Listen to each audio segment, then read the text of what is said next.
Muy buenas tardes, muy buenas noches, muy buenos días, hasta donde nos ven a todos nuestros internautas de Proceso Digital y Departamento 19. Les saluda la periodista Isis Rubio y esta tarde en nuestra sala de redacción nos acompaña el especialista en cambio climático, César Quintanilla. Muy buenas tardes, César. Gracias, buenas tardes, encantado de estar aquí con ustedes y pues listo para compartir, ¿verdad?, con su audiencia todas las inquietudes que se tengan. Sí, César, culmina el fenómeno del Niño. ¿Qué le espera a Honduras? Mire, cierra un ciclo al que llamamos fenómeno del Niño, pero todos los modelos hasta el día de hoy nos están dando como consecuencia que solo tendremos de un mes a 1 y medio de periodo neutro, que se llama, después de que termina un ciclo de un año de un niño que ha dejado, ¿verdad?, sus travesuras con fuertes sequías, alzan las temperaturas, los niveles de los mares en alza porque están ardiendo y el agua se está expandiendo. Pues ahora estamos a punto de enfrentar un fenómeno de la Niña, que esto representa un volumen de agua que si no estamos en la capacidad, ¿verdad?, para recibir ese volumen de agua, entonces lógicamente podemos estar al borde de muchos estragos en el país. Precisamente en las últimas horas algunas tormentas que se han presentado nos dejan en evidencia la vulnerabilidad que tenemos.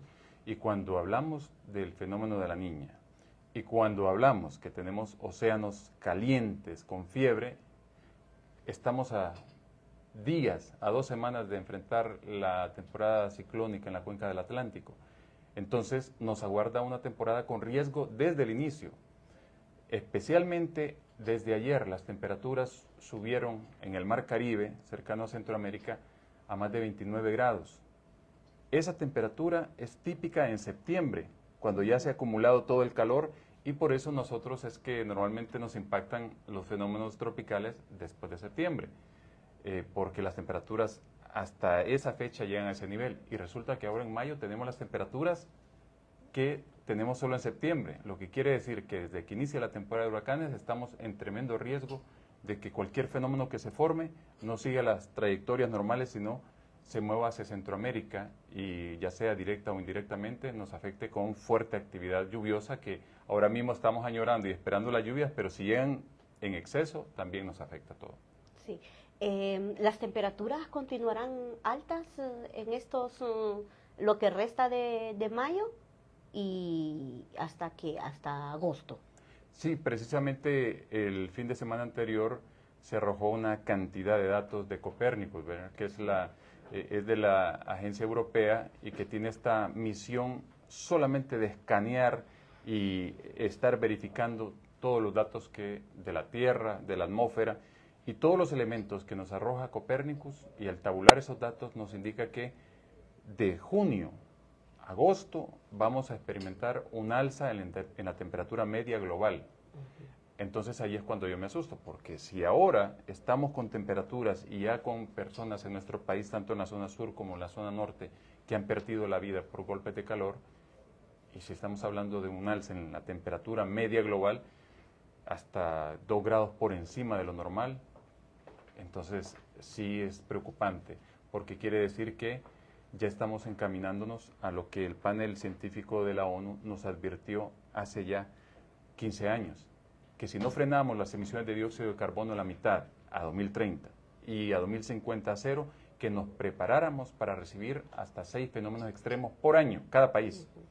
Entonces, y que podríamos tener también algunos países 365 días de calor mortal. Y están hasta pintaditos en algunos mapas que tenemos, que algunos países pintados en amarillo solamente 10 días de calor mortal al año, y los pintados en rojo 365 días de calor mortal, y en esa proyección aparece todo Centroamérica en rojo completo. Entonces lo que nos aguardan, esos escenarios que nosotros estamos vaticinando, no son nada, ¿verdad?, halagadores. La verdad es que nos preocupa porque definitivamente como uno de los países más vulnerables al cambio climático a nivel global, vamos a padecerlo. Y ya lo estamos padeciendo, y alguna gente lo ve lejos. Y se siguen, ¿verdad?, haciendo algunos esfuerzos, pero son muy débiles frente a un monstruo que tenemos enfrente que se llama calentamiento global y su consecuencia directamente el cambio climático que está alterando toda la vida en la Tierra y los ecosistemas a punto de colapsar. Ayer vimos la tormenta que se nos vino y otra vez la vulnerabilidad de la capital, las calles inundadas. ¿Seguirán estas lluvias formándose por el resto de mayo o fue algo excepcional de ayer? Fíjese que las lluvias de las últimas horas son producto justamente de un frente frío que llegó al centro del Golfo de México y extendió un canal de humedad hacia nosotros. Entonces, como estamos envueltos en masas de aire caliente, el ingreso de esa humedad, de ese aire frío, inmediatamente el choque de masas, hizo que se desarrollaran tormentas de desarrollo vertical que llamamos cumulonimbus, que normalmente pues usted ve con la fuerza que se pueden dar en cuestión de minutos y que también se reportaron granizos en la periferia, producto de ese choque de masas caliente con fría. Se van a repetir algunas tormentas, esperamos que para la próxima semana sean un poquito más sostenidas, porque nosotros dependemos del facón ecuatorial que bordea la Tierra, el que llamamos zona intertropical de convergencia. Ahí convergen los vientos del noreste con los vientos del sureste y forman un cinturón de bajas presiones que todos los días nace, sube hasta cierta latitud y a las 12 de la noche muere y el siguiente día vuelve y vuelve a subir. Entonces, para que nosotros estemos recibiendo lluvias constantes, ese fajón tiene que alcanzar de la latitud 13 para arriba y ahí empieza a darnos la lluvia. Y ahora está llegando apenas al sur de Nicaragua. Entonces, pero ya también están algunos desgarramientos que nos están dando principalmente hacia el final del día, algunas tormentas en la zona sur que venían reportándose desde la semana pasada y en algunas zonas del occidente, que en varios municipios de Copán reportaron incluso lo mismo granizo. Entonces, así, poco a poco, entrará el invierno por la parte sur, sur-centro, sur-occidente, sur-oriente, dependiendo de ese fenómeno específicamente llamado zona intertropical de convergencia, y que arriba en las ondas tropicales que vienen de África, que normalmente el eje abarca todo el territorio, pero son fenómenos transitorios. Entonces, para la próxima semana tendremos un poquito de más actividad lluviosa. Usted nos explicaba de que las temperaturas en el Atlántico están registrándose, las que se registraban en septiembre se nos están registrando ahora en mayo. Explíquele un poquito allá a la población para que la población tenga esa idea de qué los puede esperar con la formación del primer huracán. Así es. Mire, cuando hay un fenómeno del Niño, lo primero que pasa es que se calienta el Pacífico, las aguas superficiales del Pacífico oriental, y se enfría un poco el Atlántico. Entonces, por eso, cuando hay fenómeno del Niño, normalmente los vientos en altura tampoco ayudan y hay formación ciclónica, pero no es por encima de la media. Cuando vamos al fenómeno de la Niña, pasa todo lo contrario. Se enfría el Pacífico y se calienta el Atlántico. Pero ahora tenemos récords de temperatura. Fíjese usted que tenemos 11 meses consecutivos de estar rompiendo los récords. Desde junio del año pasado, junio de 2023 fue el junio más cálido de la historia.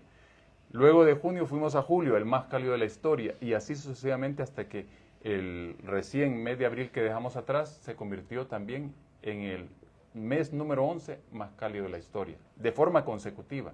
Entonces, en tierra estamos así, en el mar estamos peor, porque los mares absorben, ¿verdad?, más calor y precisamente cuando hay ese exceso de calor en los mares tenemos que esperar 2 años para que ese calor se irradie a la tierra. Entonces, calor que tuvimos anteriormente, que se estuvo acumulando en los océanos, ahora lo estamos recibiendo aquí. Y lo que está ahora lo vamos a recibir más adelante. Mire, es una especie de retroalimentación. Por eso yo quiero decir así, sin andar con rodeos, que este calentamiento ya no lo detenemos.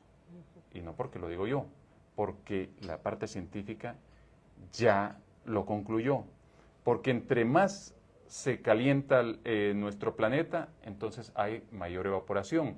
El agua sostenida en la atmósfera se convierte en un gas que atrapa el calor y lo devuelve a la Tierra. Entonces, ¿cómo le saca a usted la energía acumulada al mar? Es imposible sacársela a los océanos. Entonces, ese proceso de retroalimentación no va a parar. Lo que quiere decir que a mayor calor, mayores amenazas. mayor evaporación, perdiendo las fuentes de agua, masificación de incendios forestales. A eso le agregamos la gran amenaza de los mares que ya empezaron a comerse nuestras costas y una proyección letal que dice que de continuar el alza en el nivel del mar y que se supone que al mayor calentamiento se va a acelerar con el ingreso de millones de toneladas de hielo derretido al mar, más el calor que hace que se expanda, Honduras está en el riesgo de proyecciones científicas de perder hasta el 35% del territorio. Y a nivel global, toda persona que vive a 100 kilómetros de la costa está en riesgo de quedar bajo agua. Entonces, por eso es que yo, cuando veo todas esas amenazas a la salud, al sistema alimentario, entonces digo, es muy poco lo que hacemos. No estamos ni haciéndole cosquillas al calentamiento global. Estamos frente a una amenaza y no nos damos cuenta. Y empezamos a correr ya cuando empezamos a ver, y esta es la puntita del iceberg. ¿Y cómo debe de prepararse Honduras ante estas amenazas?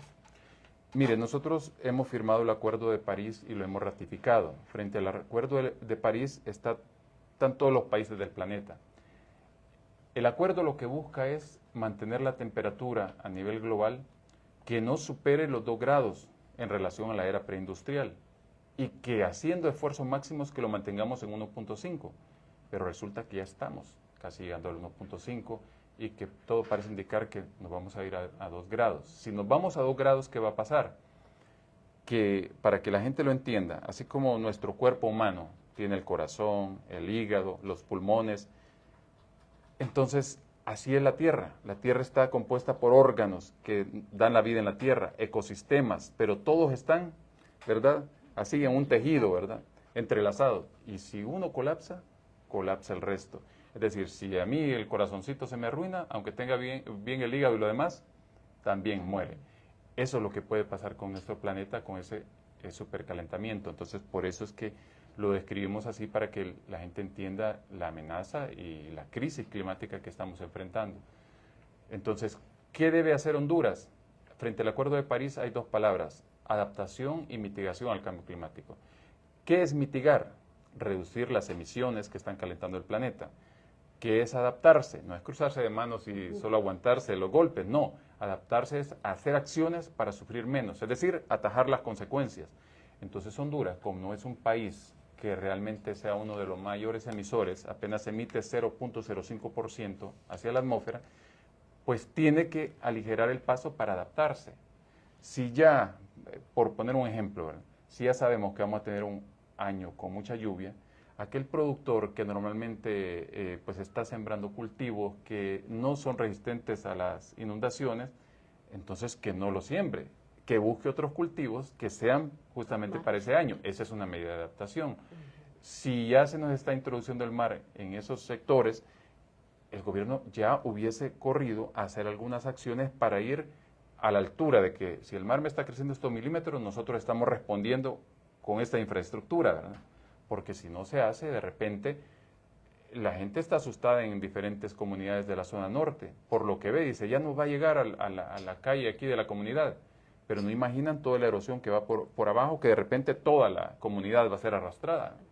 Entonces, esas son las acciones de adaptación y mitigación que yo quiero dejar claro que tenemos que hacer. Y desde ya la contribución, porque aquí hablamos, ahora mismo hemos hablado de lo que debería hacer el gobierno, pero también ¿qué debo hacer yo? En mi casa, por ejemplo, tengo que reducir el consumo de energía eléctrica. No importa que tenga el dinero para pagar el recibo. El punto es que si consumo menos, hago que se demande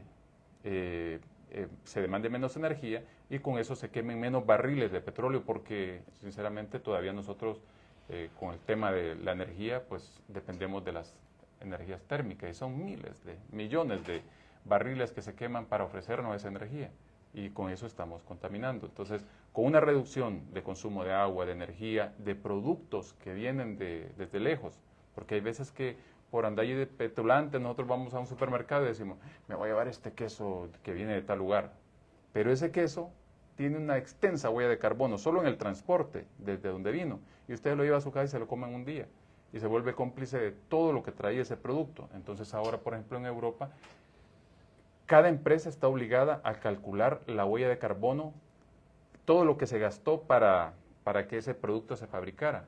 y de esa forma compensarlo. Porque si no medimos lo que contaminamos, entonces no lo podemos enfrentar, ¿verdad? Y aquí no, aquí estamos como en la jungla, aquí cada quien hace lo suyo, la empresa privada, bien gracias, no compensa absolutamente nada. Aquí imagínense la cantidad de agua que toma la agroindustria, bueno, las fábricas que necesitan tanta cantidad de capital natural que nos pertenece a todos. ¿Y cómo lo compensan?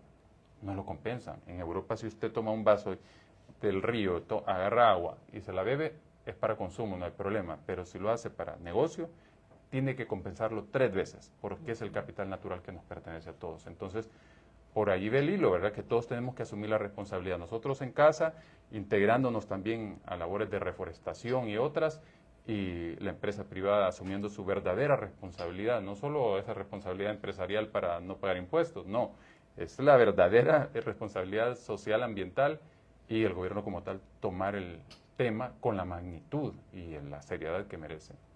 Así es. Me contaba de que está en una campaña de concientización en las escuelas. Cuéntenos un poquito de eso, porque esa es una buena medida para que ya desde los niños, desde temprana edad, vayan cuidando el medio ambiente. Sí, fíjese que yo me he convencido de que la educación es la herramienta fundamental para que tengamos agentes de cambio, y los agentes de cambio son los niños y los jóvenes. El adulto ya creció, el árbol torcido, dice, es bien difícil, porque crecimos con malos hábitos, y ahora hay que concienciarnos, ¿verdad? Y nos cuesta cambiar, pero el niño que absorbe como esponjita todos los conocimientos, sí hacen la labor. Entonces, pues yo empecé a escribir libros y a bajar este tema, que es difícil para que un niño lo entienda, bajarlo a historias, para que entienda qué es el cambio climático, cuáles son las consecuencias y qué se debe hacer. Entonces se lo entregamos a un niño y le decimos, usted tiene que ir a su casa, leérselo a su mamá, a su papá, a todos en casa, y hasta el niño que no va a la escuela. También entrégueselo, léaselo. Y esa es la única condición que le ponemos. Entonces el niño va y lo hace y se convierte en un supervisor. Y ahí queda la gente escribiéndome, mire que me han mandado un supervisor a la casa, dice, de que su niño ha leído el libro, ahora es que se ha vuelto bien radical, dice, si uno no está viendo tele, lo apaga, dice, no estás viendo, tenés que apagarlo porque estás gastando energía. Y todo, ¿eh? Cierra la llave, no te puedes cepillar los dientes con la llave. Entonces, pequeños detallitos, ¿verdad?, hacen pues grandes cambios. Entonces, a través de la educación, he venido yo tratando de formar pequeños guerreros que también se sumen a esta lucha. Pero ahora me he encontrado con la Junta Directiva del Colprosuma, a quienes les fui a dar una conferencia y se vieron tan conmovidos con el tema porque me dicen, no sabíamos realmente que esa crisis era tan seria. Entonces vamos a accionar. Y a mí me sorprendieron porque yo he buscado también así involucrar a muchas organizaciones, empresas y todo, y siempre dicen sí y nunca hacen nada.